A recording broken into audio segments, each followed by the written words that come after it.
Hello friends, मैं पीयूष आपका स्वागत करता हूं समर्पण आईएएस के यूट्यूब चैनल पे। और इस चैनल पे हम लोग आपके लिए लेके आ रहे हैं करंट अफेयर्स की एक सीरीज जो आपके स्टेट पीसीएस एग्जाम और यूपीएससी के लिए बहुत ही इंपॉर्टेंट है, जिसमें हम लोग हर एक नए वीडियो के साथ एक नया करंट अफेयर थ्रेड पे डिस्कस करते हैं, जिससे कि आपकी पूरी समझ डेवलप हो सके और आपको कॉम्प्रिहेंसिव तैयारी हो सके करंट अफेयर्स की। तो हर वीडियो में एक नया इश्यू हम लोग डिस्कस करते हैं। चलिए इसी वीडियो की शुरुआत करते हैं इसी के साथ। और इस वीडियो में हम लोग लेके आए हैं जो टॉपिक वो है इंडिया का स्पेस डेक मिशन या स्पेस डेक मिशन।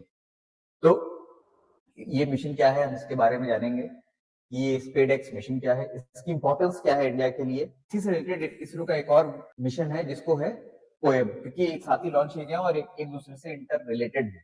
वो कैसे इंटर रिलेटेड है उसके बारे में हम लोग बात करते हैं। तो पहले हम लोग शुरुआत करते हैं स्पेस डेक मिशन के साथ।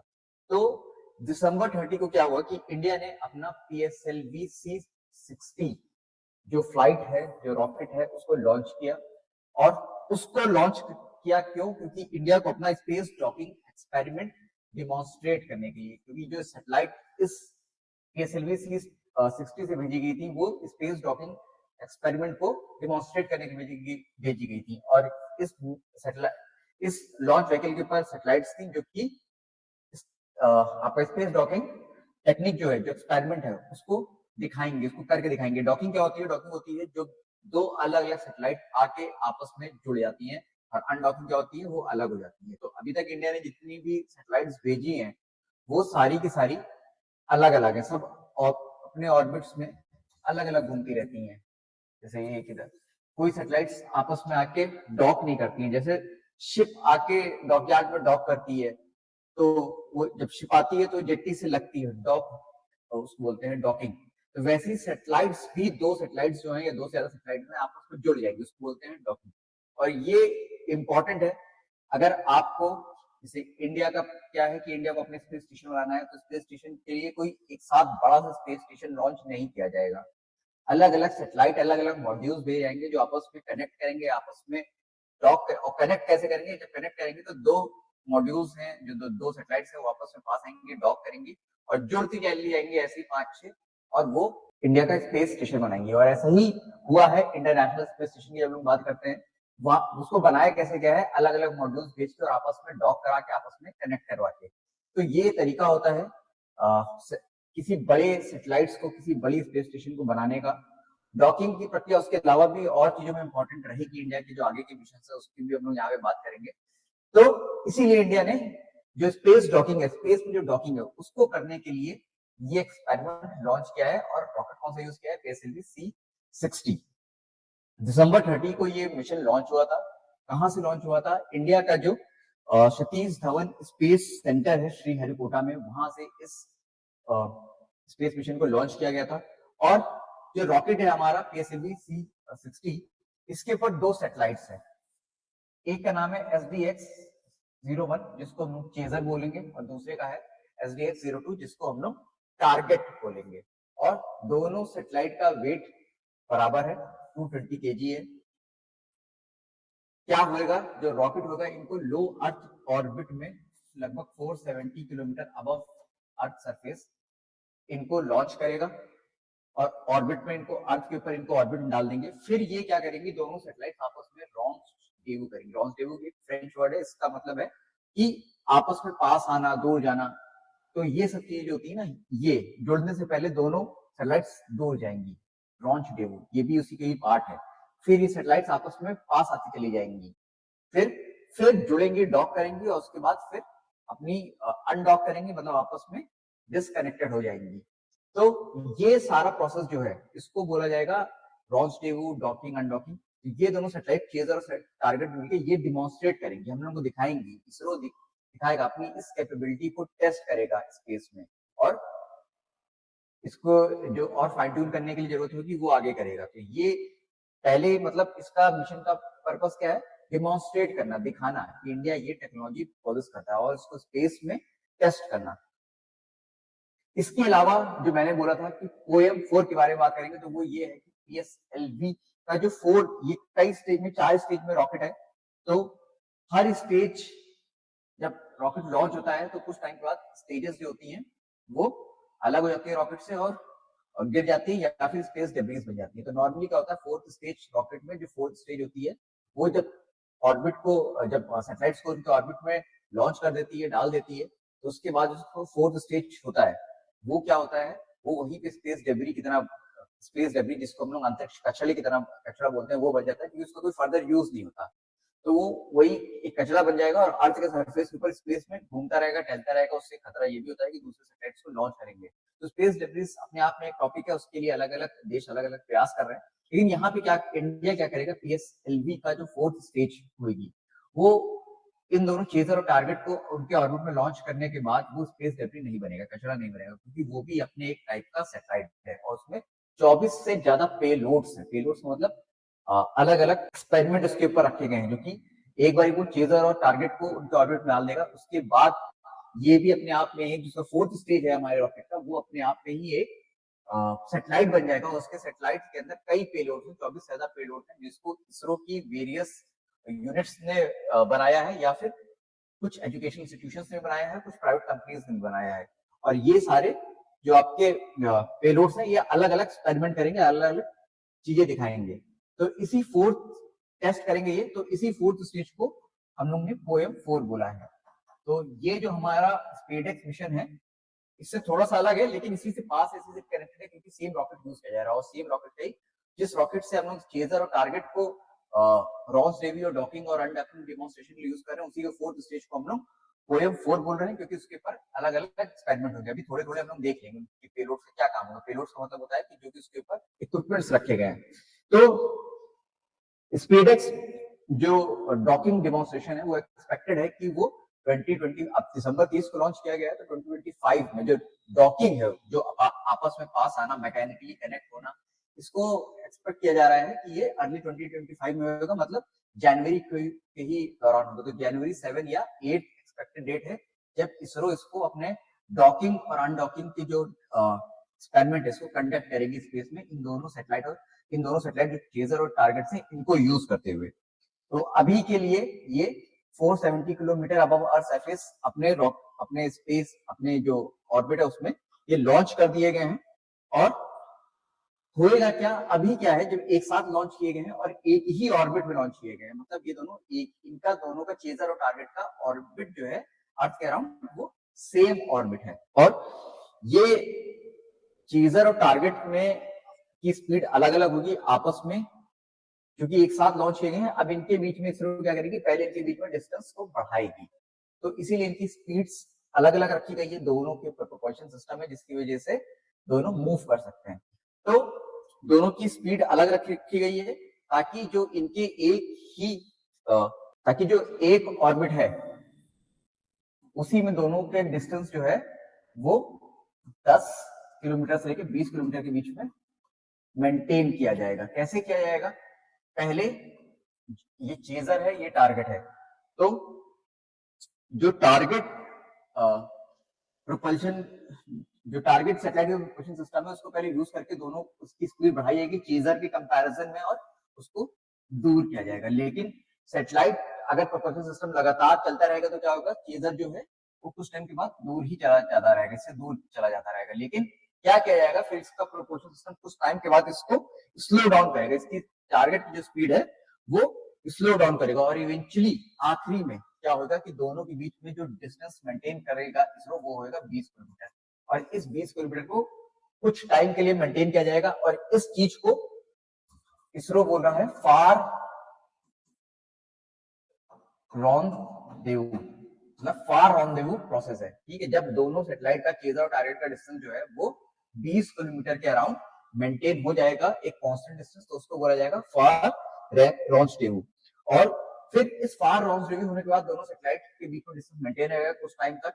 फिर उस डिस्टेंस को धीमे धीमे कम किया जाएगा, दोनों सैटेलाइट्स पास में आती जाएंगी। कैसे आएंगी, दोनों का प्रोपल्शन सिस्टम यूज करके, दोनों के प्रोपल्शन सिस्टम उनको इग्नाइट किया जाएगा, इंजन जो होगा उसको इग्नाइट करके दोनों को पास लाया जाएगा। तो वो पहले 20 है, 20 से उनका डिस्टेंस कम होकर ड्रॉप होगा 5 किलोमीटर पे, फिर 1.5 किलोमीटर पे होगा, फिर 500 मीटर के डिस्टेंस बनेगा दोनों का, फिर 225 किलोमीटर पे इसरो मेंटेन करेगी, फिर 15 मीटर पे, फिर फाइनली 3 मीटर पे। और फाइनली क्या होगा कि चेजर और टारगेट जो सैटेलाइट्स हैं वो आपस में जुड़ जाएंगी, मैकेनिकली कनेक्टेड हो जाएंगी। और जब दोनों एक दूसरे के साथ मैकेनिकली, जैसे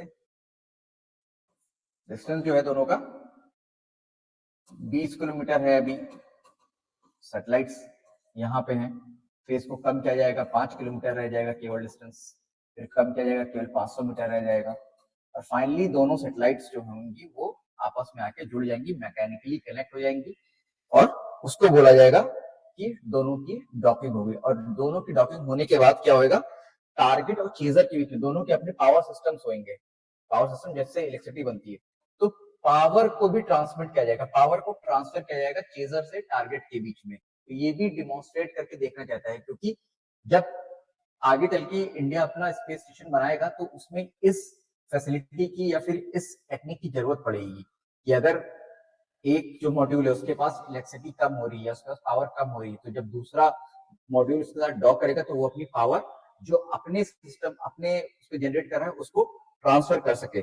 तो इलेक्ट्रिक पावर ट्रांसफर जो है वो भी चीजर और टारगेट के बीच में एक बार डॉक करने के बाद इसरो डिमोन्स्ट्रेट करेगा, उसका भी एक्सपेरिमेंट करेगा कि कैसे इलेक्ट्रिक पावर दोनों के बीच में ट्रांसफर की जा सकती है या कैसे की जाएगी, ये भी एक बार वो करके देखेगा। उसकी बात क्या होगा, दोनों सैटेलाइट अलग हो जाएंगे, सेपरेट हो जाएंगे, जिसको हम बोलते हैं अनडॉकिंग, अनडॉकिंग हो जाएगा और दूर दूर चले जाएंगे। और चेजर और टारगेट एक बार दूर दूर चले जाएंगे तो दोनों की जो लाइफ है वो 2 साल की है। दोनों के ऊपर ये काम करने के बाद डॉकिंग का और अनडॉकिंग की जो प्रक्रिया है ये कंप्लीट होने के बाद दोनों अपने आप में एक इंडिपेंडेंट सैटेलाइट बन जाएंगी और दोनों के ऊपर कुछ पेलोड्स हैं जिससे इसरो कुछ एक्सपेरिमेंट करेगा। जैसे चेजर के ऊपर एक हाई रेजोल्यूशन कैमरा लगा है जिससे कि वो अर्थ की फोटो खींचेगा। एक बार ये डॉकिंग का प्रक्रिया हो जाएगी उसमें 2 साल तक ये सैटेलाइट काम करेगी, 2 साल तक लगभग इनकी लाइफ मानी जा रही है।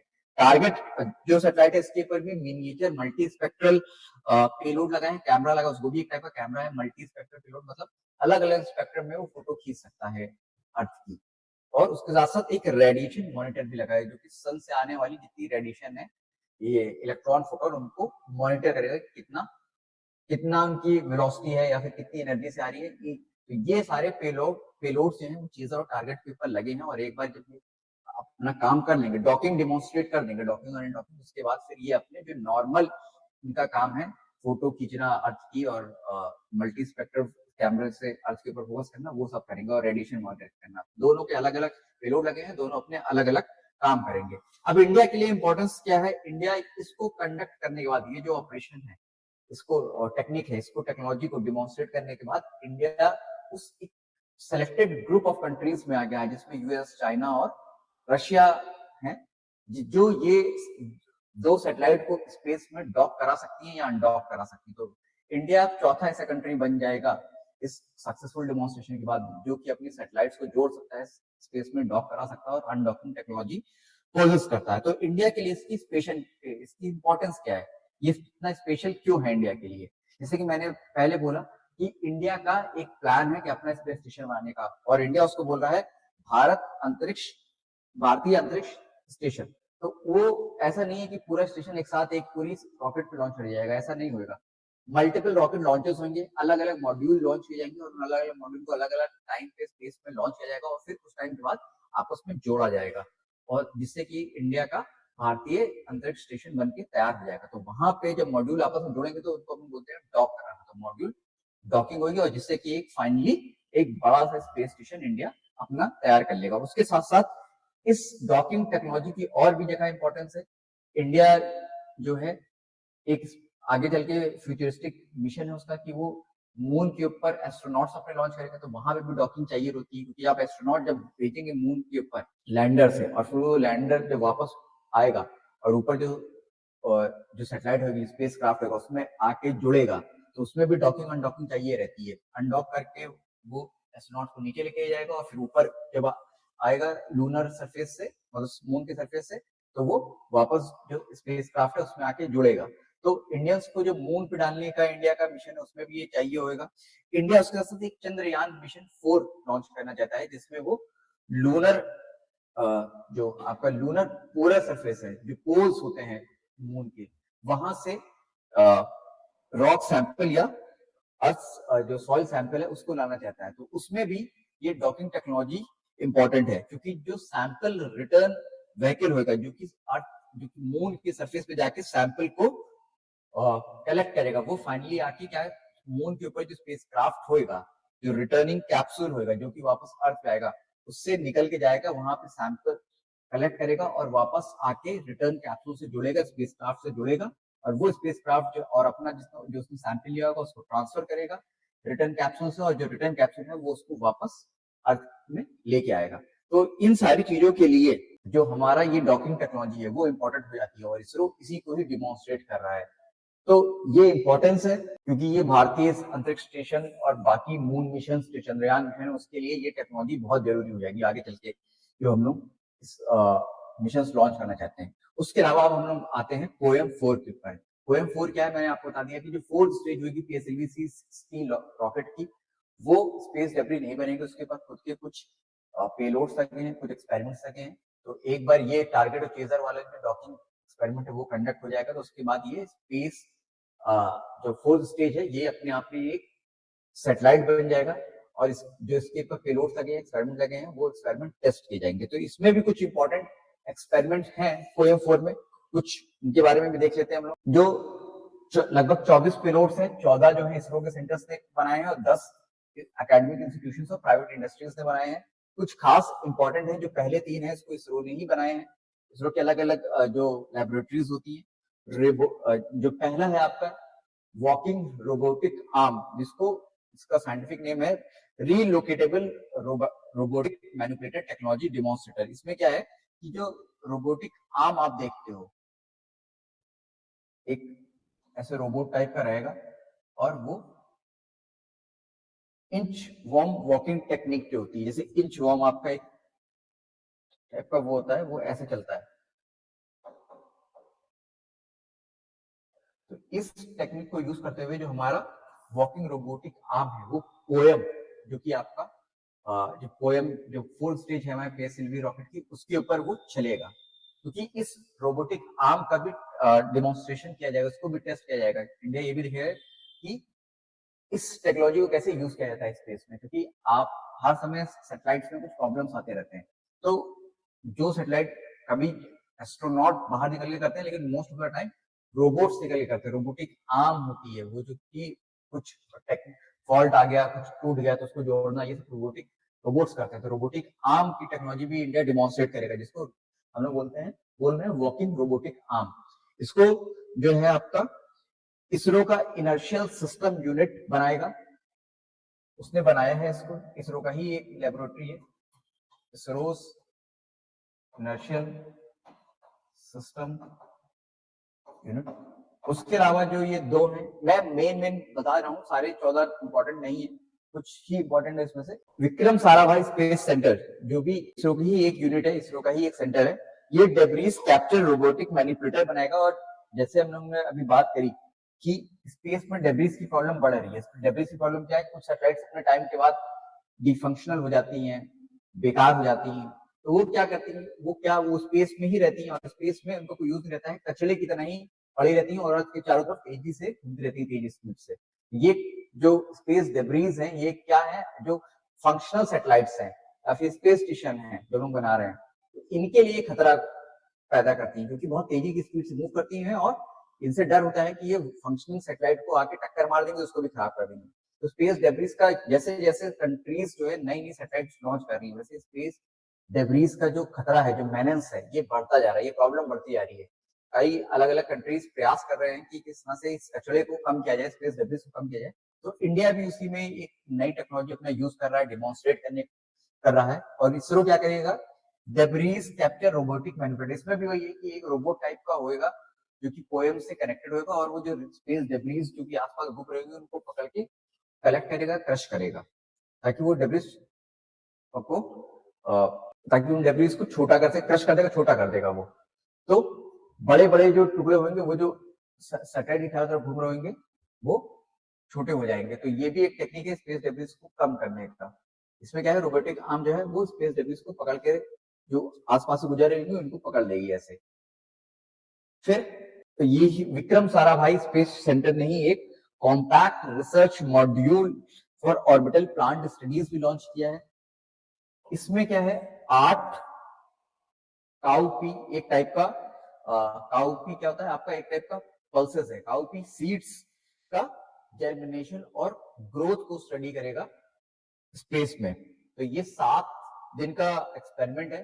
7 दिन में काउपी का जो प्लांट है वो स्पेस में जर्मिनेट करेगा, अंकुरित करेगा और उसमें से पौधा निकलेगा। तो उसकी जो ग्रोथ होगी, जो जर्मिनेशन होगा, जर्मिनेशन में क्योंकि अर्थ पे जर्मिनेशन होता है, अर्थ पे ग्रोथ होती है, हम लोग अर्थ पे उगाते हैं। तो अब उनका जर्मिनेशन जो है एक बार स्पेस में भी करके उसको स्टडी किया जाएगा कि स्पेस में ये जो सीड्स हैं वो कैसे जर्मिनेट करते हैं, स्पेस में क्या इफेक्ट पड़ता है, क्योंकि स्पेस में ग्रेविटी नहीं होती, स्पेस में एयर नहीं होती है। तो ये सब चीजों को एक्सपेरिमेंट करके देखा जाएगा। इसको भी इसरो ने लॉन्च किया। उसके साथ साथ 2 इंपॉर्टेंट पेलोड्स हैं जो कि एकेडमिक इंस्टीट्यूशंस ने बनाए हैं, जिसमें MIT plant experimental module in space, ये एमआईटी यूनिवर्सिटी जो मुंबई है उसने बनाया है। इसमें क्या करेगा, प्लांट, इसमें एक स्पिनच प्लांट जो कि आपका पालक का पौधा होता है, उसकी प्लांट में एक सेल्स होती है, एक टाइप की सेल्स होती है जिनका नाम होता है कैलस सेल्स। तो स्पिनच पौधे को यूज किया जा रहा है और उसकी कैलस सेल में जो ग्रोथ रिलेटेड चेंजेस होते हैं वो ऑब्जर्व किए जाएंगे स्पेस में। तो मतलब क्या है कि स्पेनिश के पौधे को भेजा जा रहा है और देखा जा रहा है कि वो कैसे स्पेस में ग्रो करता है। माइक्रोग्रेविटी है, क्योंकि जो स्पेस स्टेशन जो पोएम है वहां पे अर्थ वाली ग्रेविटी नहीं होती, वहां पे माइक्रोग्रेविटी में मेंटेन की जाती है। तो उस ग्रेविटी, माइक्रोग्रेविटी में ये पौधा कैसे और इसकी जो कैलस सेल है कैसे ग्रो करती है, उसमें कैसे चेंजेस आते हैं, तो इनको पढ़ा जाएगा, कंपेयर किया जाएगा कैसे एमआईटी यूनिवर्सिटी में ऐसी सिमिलर पौधा लगाया जा रहा है। तो अर्थ की ग्रेविटी में उसमें क्या चेंज आ रहे हैं कंपेयर टू स्पेस में माइक्रोग्रेविटी है, उसमें सेम पौधे में, उसी टाइप के सेम पौधे में क्या चेंजेस आ रहे हैं, तो उनको पढ़ा जाएगा और उनको आपस में कंपेयर किया जाएगा। उसके अलावा एक और इंपॉर्टेंट पेलोड है आरवी सैट-1। इसको किसने लॉन्च किया है, बेंगलुरु के आरवी कॉलेज ऑफ इंजीनियरिंग ने लॉन्च किया है। इसमें क्या है कि ये जो हमारा गट बैक्टीरिया होता है, गट बैक्टीरिया का मतलब क्योंकि हमारे पेट में बैक्टीरिया होते हैं, क्योंकि हमारे बेनिफिशियल होते हैं, जो कि खाने को डाइजेस्ट करने में हेल्प करते हैं। तो इसमें एक इंपॉर्टेंट बैक्टीरिया होता है जिसका नाम होता है बैक्टीरियोइड